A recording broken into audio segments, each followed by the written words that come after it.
प्रिय भक्तों, ओम नमः शिवाय।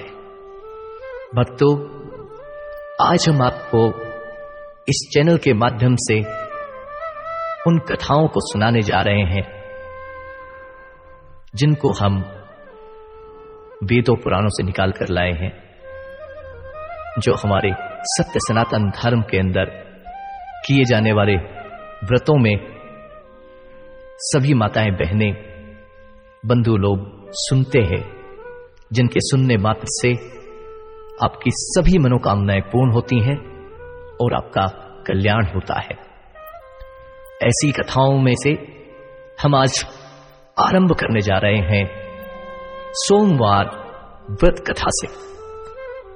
आइए माताओं बहनों, हम आपको सोमवार व्रत कथा की कहानी सुनाते हैं, जो आप व्रत के बाद सुनते हैं। सभी स्नेह से बोलिए ओम नमः शिवाय।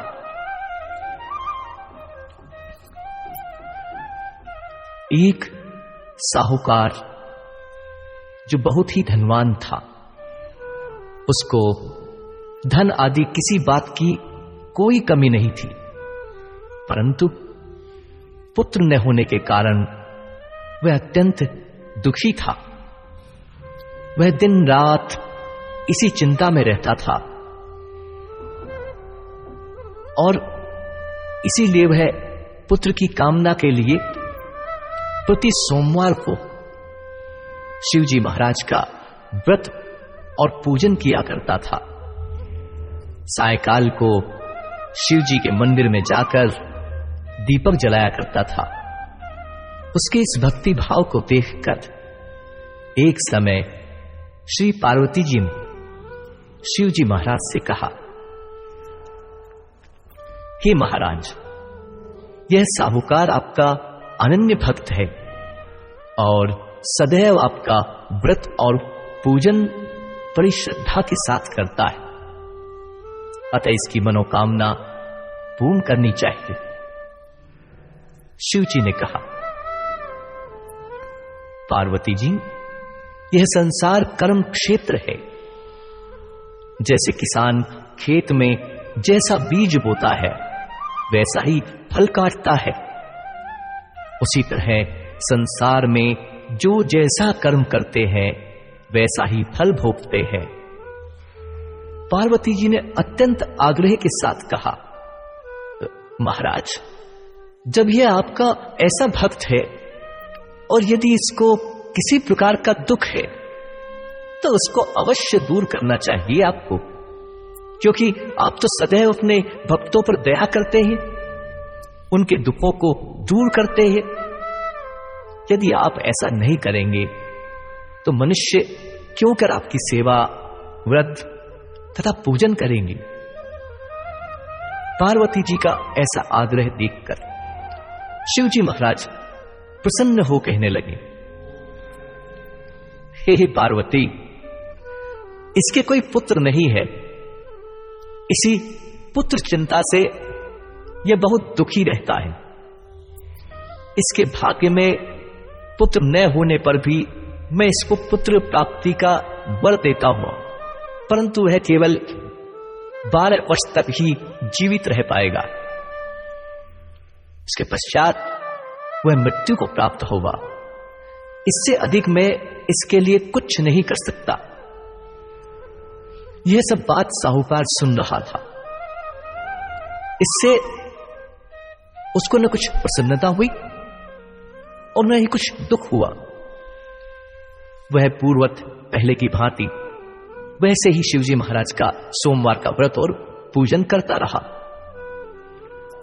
कुछ समय व्यतीत हो जाने पर साहूकार की स्त्री गर्भवती हुई और 10वें महीने में उसके गर्भ से एक अति सुंदर पुत्र की प्राप्ति हुई।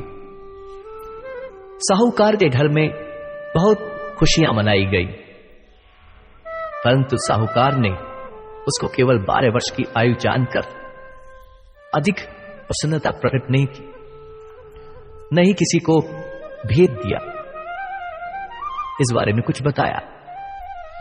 जब वह 9 वर्ष का हो गया तो उस बालक की माता ने साहूकार से उसके विवाह आदि के लिए कहा। परंतु वह साहूकार कहने लगा, मैं अभी इसका विवाह नहीं करूंगा, इसे काशी जी पढ़ने के लिए भेजूंगा। फिर उस साहूकार ने अपने साले अर्थात बालक के मामा को बुलाया और उसको बहुत सा धन देकर कहा, तुम इस बालक के साथ में काशी जी जाओ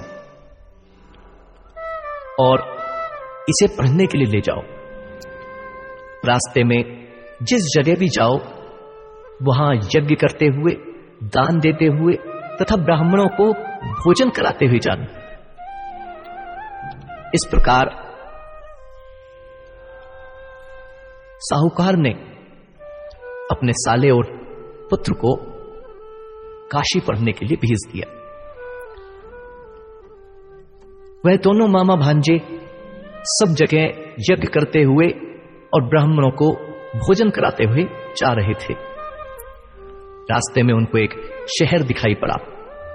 उस शहर के राजा की कन्या का विवाह था और दूसरे राजा का लड़का जो विवाह के लिए बारात लेकर आया था वह एक आंख से काना था।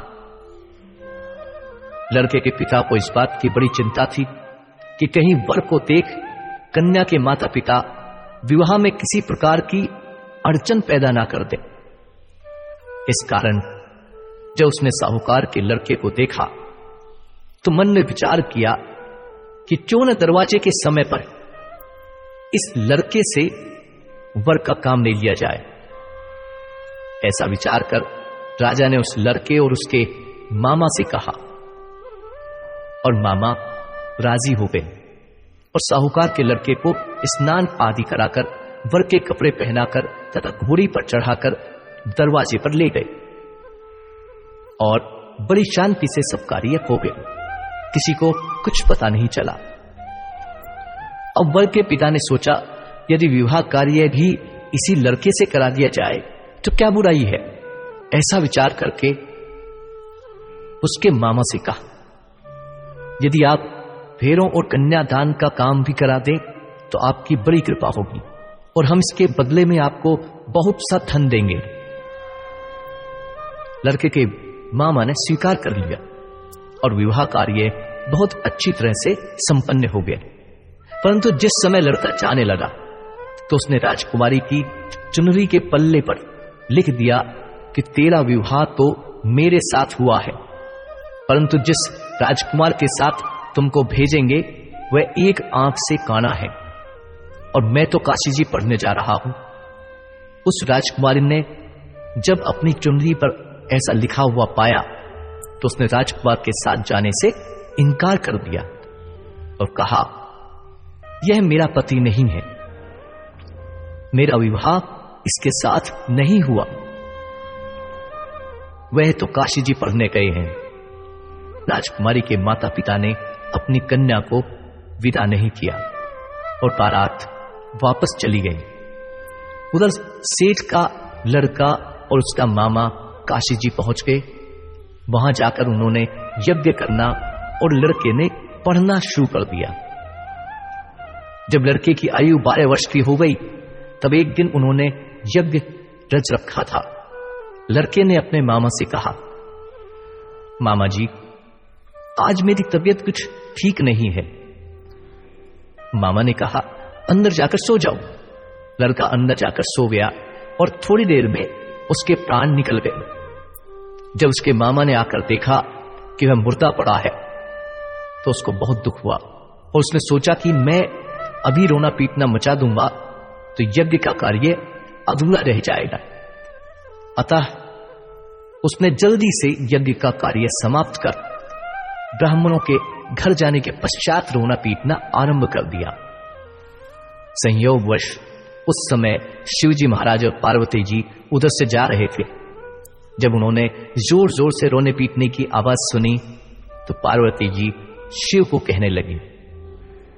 उन्होंने शिव जी से आग्रह करके उसके पास ले गई और सुंदर लड़के को मरा हुआ देखकर कहने लगी, महाराज यह तो उसी सेठ का लड़का है जो आपके वरदान से पैदा हुआ था। शिवजी ने कहा, पार्वती जी इसकी आयु इतनी ही थी सो भोग चुका। पार्वती जी ने कहा, महाराज कृपा करके उस बालक को और आयु दो, नहीं तो इसके माता पिता तड़प तड़प कर मर जाएंगे।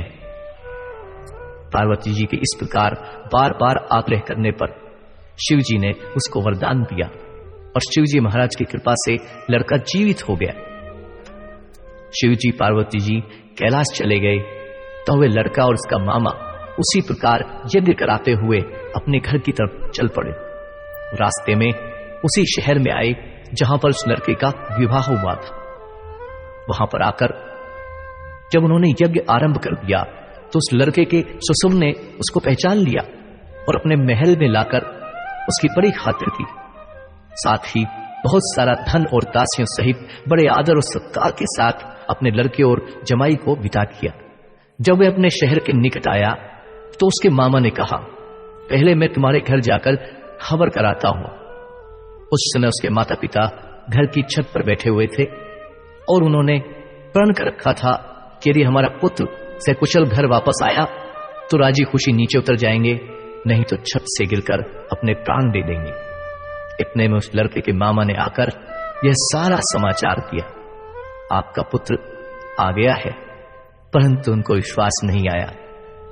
तब उसके मामा ने शपथ पूर्वक कहा, आपका पुत्र अपनी पत्नी तथा बहुत सारा धन लेकर आया है। साहूकार ने बड़े आनंद के साथ उसका स्वागत किया और वे बड़ी प्रसन्नता के साथ रहने लगे। इस प्रकार जो कोई भी सोमवार का व्रत रखता है अथवा इस कथा को पढ़ता या सुनता है, उसके दुख दूर होकर उसकी समस्त मनोकामनाएं पूर्ण होती हैं और इस लोक में नाना प्रकार के सुख भोगकर अंत में सदाशिव के लोक की प्राप्ति हुआ करती है। बोले शिवजी महाराज की जय, बोलिए माता पार्वती की जय।